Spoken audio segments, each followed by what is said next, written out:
15 अगस्त 1947 के दिन भारत के लोगों को अंग्रेजों से आजादी तो मिल गई थी, परंतु इस आजादी की कीमत भारत के लोगों को अपने खून से चुकानी पड़ी। जहां कुछ लोग देश की आजादी के जश्न में डूबे थे, वहीं कुछ लोग बंटवारे के दर्द से रो रहे थे, क्योंकि आजादी से एक दिन पहले अंग्रेजों ने भारत को 2 भागों में बांट दिया था। एक भाग भारत और दूसरा भाग पाकिस्तान। किसी ने सपने में कल्पना भी नहीं करी होगी कि 14 अगस्त 1947 की वो भयानक रात लाखों लोगों के लिए काल साबित होगी, क्योंकि लोगों ने कभी सोचा भी नहीं होगा कि उन्हें कभी अपने घर बार, जमीन और धन दौलत सब कुछ छोड़कर ऐसे ही खाली हाथ जाना पड़ेगा। दोस्तों, इतना ही नहीं, भारत पाकिस्तान बंटवारे में जो दंगे हुए, उन दंगों में निर्दोष लोगों की जान चली गई। आज भी 14 अगस्त 1947 की काली रात को याद करके लोग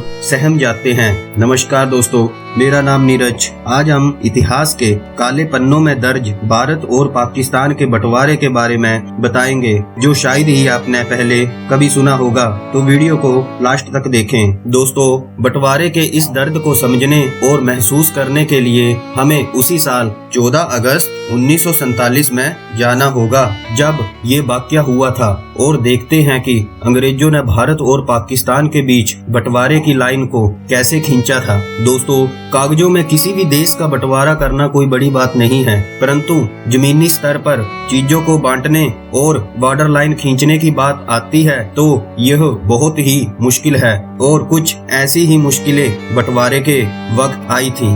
भारत पाकिस्तान विभाजन कहते हैं कि एक गलत फैसला किसी की भी जान ले सकता है, परंतु यहाँ पर तो सवाल भारत की 33 करोड़ जनता का था। एक बार सोचिए कि उन मासूम लोगों के ऊपर क्या गुजरी होगी जब 14 अगस्त 1947 की आधी रात को यह घोषणा कर दी जाती है कि देश का बंटवारा हो गया है। भारत पाकिस्तान अब 2 अलग अलग देश बन गए हैं, जहां मुसलमानों की जनसंख्या अधिक होने वाले क्षेत्र को पाकिस्तान घोषित कर दिया गया है, और जहां हिंदुओं की जनसंख्या अधिक होने वाले क्षेत्र को हिंदुस्तान घोषित कर दिया गया है। अब भारत की जनता को मजहब के हिसाब से फैसला लेना था कि वह किस देश में रहना चाहते हैं। कहा जाता है कि इस बंटवारे की वजह से 1 करोड़ से भी ज्यादा लोगों को अपनी मातृभूमि छोड़कर जाना पड़ा था, और 1 लाख से भी ज्यादा लोगों को मौत के घाट उतार दिया गया था। आजादी के कुछ दिन पहले जो लोग आपस में भाईचारे को बरकरार रखे हुए देश की आजादी के लिए एक साथ लड़े थे, वहीं आजादी के बाद एक दूसरे के खून के प्यासे हो गए थे। एक रिपोर्ट के अनुसार 1.4 करोड़ लोगों का विस्थापन हुआ था।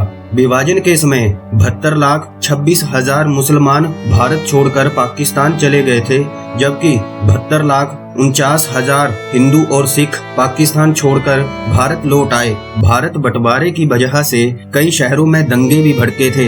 एक अनुमान के अनुसार इन दंगों में 10 से 15 लाख लोगों ने अपनी जान गंवाई थी। वहीं 75,000 से 1 लाख के बीच महिलाओं के साथ बलात्कार, हत्या और अपहरण के मामले आए थे। दोस्तों, 13 अगस्त 1947 को लाहौर से अमृतसर के लिए एक ट्रेन रवाना हुई थी, लेकिन इस ट्रेन में एक भी व्यक्ति जिंदा नहीं पहुंचा था। ट्रेन पर सवार होने से पहले ही कई हिंदुओं और सिखों का कत्लेआम कर दिया गया। जब पंजाब बंटवारे की आग में जल रहा था, तब दिल्ली रेलवे स्टेशन से पाकिस्तान के लिए एक स्पेशल ट्रेन निकाली, जिसमें पाकिस्तान पलायन करने वाले लोग और सरकारी अफसर सवार थे। इस ट्रेन को पाकिस्तान के लिए दिल्ली से ठीक ठाक रवाना किया गया था, मगर जैसे ही ये ट्रेन पटियाला पहुंची तो उस ट्रेन के ऊपर हमला बोल दिया गया। इस हादसे में एक महिला समेत बच्चे की मौत हो गई, और जब इस बात की खबर पाकिस्तान स्थित लाहौर और कराची के लोगों को मिली तो बदले की आग में उन्होंने अमृतसर वाली पहली ट्रेन को अपना निशाना बनाया। कहा जाता है कि जब ये ट्रेन पाकिस्तान से अमृतसर पहुंची तो उस ट्रेन में एक भी व्यक्ति जिंदा नहीं था। हर तरफ लाशों के ढेर लगे थे। सारी ट्रेन खून से लथपथ थी। ट्रेन की बोगी में दिल दहला देने वाली बातें लिखी थी। उसमें साफ साफ लिखा था कि नेहरू और पटेल को आजादी का तोहफा मुबारक हो। इसके बाद दोनों तरफ बदले की आग इस तरह भड़की कि दोनों तरफ से आने जाने वाली ट्रेनों में सिर्फ लाशें ही सफर करती थी, जिंदा इंसान नहीं। इसलिए दोस्तों, भारत पाकिस्तान बंटवारा किसी काले इतिहास से कम नहीं है, परंतु कुछ लोगों का कहना है कि बंटवारे की चिंगारी तो पहले ही भड़क चुकी थी। 18 जुलाई 1947 को भारतीय स्वतंत्रता अधिनियम को स्वीकृति मिल गई थी। अंग्रेजों ने भारत को 2 टुकड़ों में बांटने का प्लान बना लिया था। उन्होंने इस काम के लिए लंदन के वकील को चुना था, जिनका नाम सर सिरिल रेडक्लिफ था, जो कि कभी भारत आए ही नहीं थे। उन्हें यहाँ की संस्कृति और सभ्यता के बारे में कुछ भी नहीं पता था। वो केवल नक्शे के आधार पर भारत का बंटवारा करने आ रहे थे। शायद उन्हें जरा भी उम्मीद नहीं थी कि इस बंटवारे से लाखों लोगों की जिंदगी बर्बाद हो जाएगी। दरअसल अंग्रेजों ने 1906 में मुस्लिम लीग को मान्यता दे दी थी। मोहम्मद अली जिन्ना मुस्लिम लीग के प्रमुख नेता थे। जिन्ना चाहते थे कि मुसलमानों को एक अलग देश दे दिया जाए जहां वह अपने मुताबिक रह सके। हालांकि पाकिस्तान का विचार 1930 से पहले अस्तित्व में नहीं था। भारत विभाजन की रेखा तब और मजबूत हो गई जब 1929 में मोतीलाल नेहरू कमेटी ने सिफारिश की सेंट्रल असेंबली में मुसलमानों के लिए 33% सीटें आरक्षित हों। कांग्रेस ने भले ही इस सिफारिश को नकार दिया, लेकिन इसका असर आगे देखने को मिला। इसको आधार बनाकर 1938 आते आते जिन्ना मुसलमानों के अकेले प्रवक्ता बन गए। वो अकेले ही उनकी मांगों को जोरदार तरीके से उठा रहे थे। वहीं यह भी कहा जाता है कि जिन्ना भारत के प्रधानमंत्री बनना चाहते थे, परंतु ये मुमकिन नहीं था। इसलिए उन्होंने पाकिस्तान के निर्माण की मांग की, जहां वो आराम से प्रधानमंत्री बन सके। वहीं दूसरे विश्व युद्ध के बाद ब्रिटेन की हालत पतली हो गई थी और वह भारत को ज्यादा दिन गुलाम नहीं बना सकता था। इसलिए उसने भारत से जल्दी निकलने की योजना बनाई। दोस्तों, अंग्रेजों ने भारत को तो आजादी दे दी, लेकिन जाते जाते भारत का बंटवारा करके पाकिस्तान नाम का एक देश बना दिया। आपको जानकर हैरानी होगी कि भारत पाकिस्तान को आजादी एक ही दिन मिली थी, लेकिन पाकिस्तान 14 अगस्त को आजादी का जश्न मनाता है।